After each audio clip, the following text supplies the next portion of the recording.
I'm sure you're all aware of recent efforts to increase the participation of women in fields like STEM, stereotypically male fields.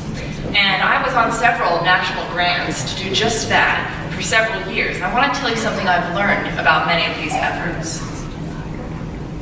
They're missing the big idea.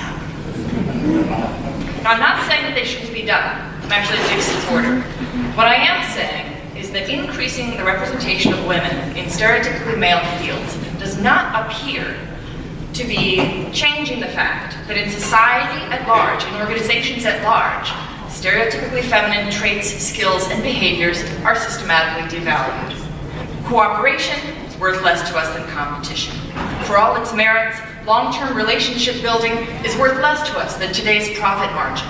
And so long as we continue to devalue what's considered feminine in organizations, increasing the representation of women in fields like STEM will simply reduce the pay and status of that field. Research finds, similarly, that as men move into traditionally feminine fields like nursing, the pay and status for that field goes up. Longitudinal research finds that where women go, devaluation follows. Ultimately, the problem isn't men or women, and certainly not men versus women. The problem is the depressed value that we assign to the feminine, which we associate with women and encourage in women, but which affects us all.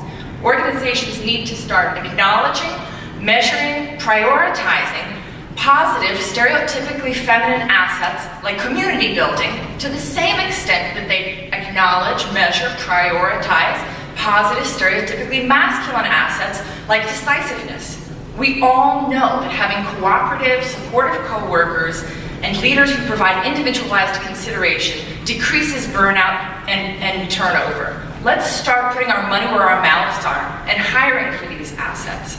So what are some of the ways that we can start to value what's considered feminine at work? We can make emotional and social intelligence more important parts in the selection process, and we can pay employees who bring these assets to our organizations. We can require community building for promotion. We have the power to change the culture that sustains gender inequities.